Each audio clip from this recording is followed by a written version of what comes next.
Hi, అందరికీ నమస్తే. ఈరోజు మీకు చేపల కర్రీ అనేది నేను చేసి చూపించబోతున్నాను.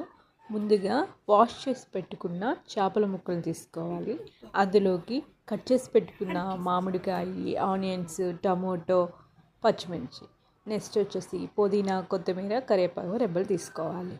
నెక్స్ట్ ఆ చేపల కర్రీకి కావాల్సిన చింతపండుని నానబెట్టి రసం తీసుకోవాలి. ముందుగా ఒక కడాయిని తీసుకొని అందులో వాష్ చేసి పెట్టుకున్న ఫిష్ ముక్కలను మనము అందులో వేసుకోవాలి.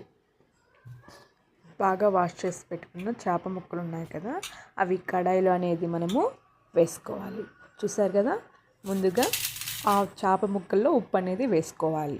నెక్స్ట్ వచ్చేసి అందులో మనము కొంచెం ఒక స్పూన్ పసుపు, 2 చెంచాలు కారం అనేది వేసుకోవాలి. అంటే మనకు ఆ క్వాంటిటీకి తగ్గ పసుపు, ఉప్పు, కారం అనేది మనము ముందుగా వేసుకోవాలి. నెక్స్ట్ వచ్చేసి మనము కట్ చేసి పెట్టుకున్న పచ్చిమిర్చి, మామిడి దబ్బలు, ఆనియన్స్, టమోటాలు ఇవన్నీ మనము ఆ చేప ముక్కల్లో అనేది వేసుకోవాలి. ఇప్పుడు వేసుకున్నాం కదా మనము, చూసారు కదా. ఇప్పుడు పక్కన తీసి పెట్టుకున్న కరివేపాకు రెబ్బలు, పుదీనా రెబ్బలు, నెక్స్ట్ కొత్తిమీర రెబ్బల్ని వేసుకోవాలి. చూసారు కదా, ఇలా వేసుకోవాలి. నెక్స్ట్ వచ్చేసి మనం బాగా అవన్నీ కలిసేలాగా ఆ చేప ముక్కల్లో బాగా మనము కలుపుకోవాలి. చూడండి, బాగా కలుపుకోవాలన్నమాట. ఇప్పుడు నెక్స్ట్ వచ్చేసి కొంచెం ఆయిల్ని మనము ఆ చేప ముక్కల్లో అనేది వేసుకుంటే మనం వేసుకున్న కారము, ఉప్పు ఇవన్నీ బాగా ఆ చేప ముక్కలకి అనేది అంటడం జరుగుతుంది, బాగా పట్టడం జరుగుతుంది. నెక్స్ట్ మనము చింతపండు రసాన్ని పక్కన పెట్టుకున్నాం కదా, కలిపి పెట్టుకొని ఆ రసాన్ని అనేది మనము ఆ చేప ముక్కలకి ఎంత క్వాంటిటీ కావాలో, ఎంత సరిపోతుందో అంత రసాన్ని మనము ఆ చేప ముక్కల్లో మనము వేసుకొని మళ్ళీ బాగా కలుపుకోవాలి. బాగా ఇప్పుడు ముందుగా స్టవ్ ఆన్ చేసుకోవాలి. స్టవ్ ఆన్ చేసుకొని ఒక కడాయిని పెట్టుకోవాలి.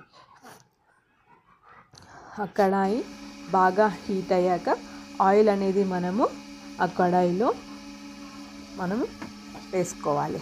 నెక్స్ట్ వచ్చేసి తాలింపు గింజల్ని మనము బాగా ఆయిల్ హీట్ అయింది. నెక్స్ట్ తాలింపు గింజలు అనేది వేసుకోవాలి. జీలకర్ర, ఆవాలు, శనగపప్పు అనేది తాలింపు గింజల్ని మనము ఆయిల్లో యాడ్ చేసుకోవాలి. ఇప్పుడు బాగా మరిగాక ఇప్పుడు కరివేపాకు రెబ్బలు, కొత్తిమీర రెబ్బలు, పుదీనా రెబ్బలు, తాలింపులు అనేది వేసుకోవాలి. తాలింపుని బాగా గరిటెతో బాగా ఎగేలాగా మనము గరిటెతో తిప్పుకోవాలి. చూసారు కదా, ఇలా గరిటెతో బాగా ఇలా తిప్పుకున్నాక నెక్స్ట్ మనము కలిపి పెట్టుకున్న చేప ముక్కల్ని మనము ఈ తాలింపులో అనేది వేసుకోవాలి.